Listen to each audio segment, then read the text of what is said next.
दोस्तों अज तुहाडे नाल वो मसाला वो काढ़ा शेयर करन लगे वो दसन लगे जिहड़ा आप ही अपने सजरे सूए जानवरां नूं दुध वधाउण वास्ते मैला हटाउण वास्ते देने अपने घर वालियां नूं सेल परचेज वालियां नूं। अजकल बंदे अक्सर इंज दे नुस्खे लुकांदे फिरदे ने छुपांदे ने कि किसी नूं दसीए ना किसी दा फायदा ना होइए अपने कोल ही रखे लेकिन वो अपना ही नुकसान करदे हुंदे ने। इलम नूं हमेशा फैलाना चाहिए। नुस्खा वो दसन लग्या जिहड़ा किसी को सुनिया नहीं पुछया नहीं अपने हर जानवर को जो हर जानवर में हर दफ़ा दिने और वो दुध भी बढ़ता जानवर मैला भी सुटता है जानवर की सेहत होर होंगी है पट्टे चंगे खाता है पानी चंगा पीता है। वो नुस्खा शेयर कर लगे वो इंशाल्लाह तुहानूं पूरा फायदा होएगा।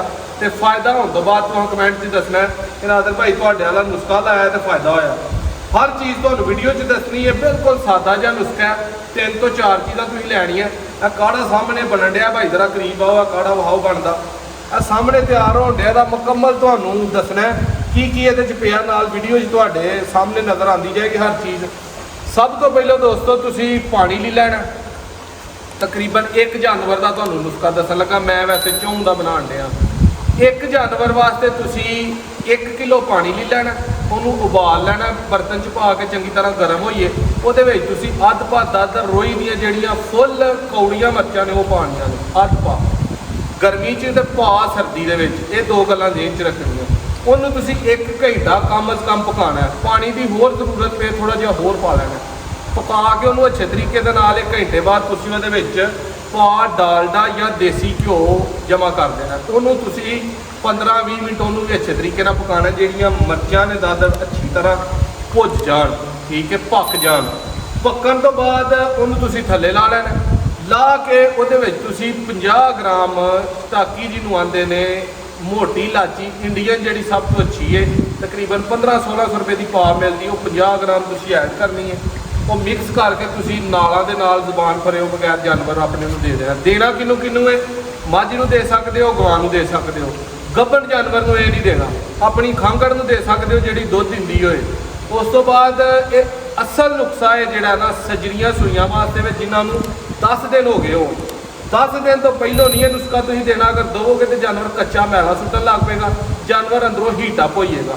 जानवर नूं तुसीं जिद्दन सूए नूं 10 दिन होई जाने काढ़ा 11वें दिन तुसीं बना के जानवर दे नाल दे जरिए खुआ देना पिया के जानवर नूं तुसीं लांबे बन देना। उस तो बाद उन्होंने खुआना 2-4 घंटे कुछ नहीं जानवर ये नाल गाली प्या रहे ये नाल ही जानवर का अंदरूनी सिस्टम जिहड़ा ना वो बेहतर होए। फिर तुसीं इहनूं जो जानवर सूए नूं महीने 2-3-4 हो गए ने हर महीने एक दफ़ा एक काढ़ा बना के दे सकते हो और अज दे के 1 दिन छड्ड के 1 दिन बाद फिर तुसां ये सेम काढ़ा देना। अल्लाह के फजल दे नाल तुहाडे जानवर जिहड़े ने वो जिहड़ी उन्हां दी अंदर कैपेसिटी है ना दुध देने की उहदे ते लाजमी होणगे चारा घुट के खाणगे पानी तसल्ली नाल पीणगे सेहत भी बेहतर होणगी उन्हां दी अंदरूनी कमजोरियां दूर होणगियां। और ये वही पुराने नुस्खे चलते आ रहे हैं कोई नवे नहीं बस देन का तो बनाने का तरीका इंसान होना चाहिए।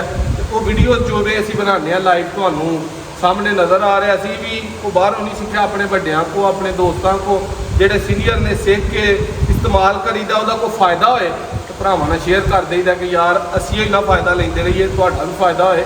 तो माल जेडे नूं अपने माल ना मझां ना गावां ना मुहब्बत होए ना वो बारे अक्सर कहा जाता कि कोई ना कोई शै हथ डंगर के मूँह च दही रखना चाहिए जानवर को तुहाडी पहचान होंदी है जानवर खुश रहिंदा।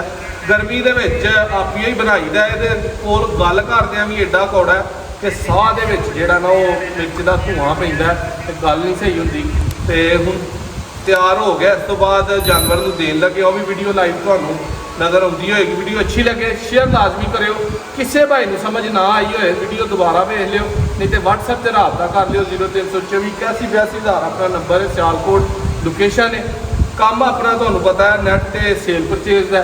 4 भाई झोटियां मैं तुहानूं विखाना दोस्तों जिन्होंने अज देना है दुध की चवाई नाल हो रही है दुध की कुप्पियां लिया है ठीक है। इन्ना 4 मझां नूं सजदियां सूइयां ने ठीक है तकरीबन 10-10 12-12 दिन हो गए ने ठीक है। अंदर एक गब्बन है मझ रात की कल की सूई है बड़ा प्यारा उन्हें जा दिता है उन्होंने हलासा नहीं देना सिर्फ इन्ह 4 वास्ते नुस्खा बनया है ठीक है। वो गब्बन नहीं देना यह नुस्खा पूरा तैयार हो गया पक गया इनू ला के ठंडा करके मोटी इलाची मिक्स करके ये दे देना।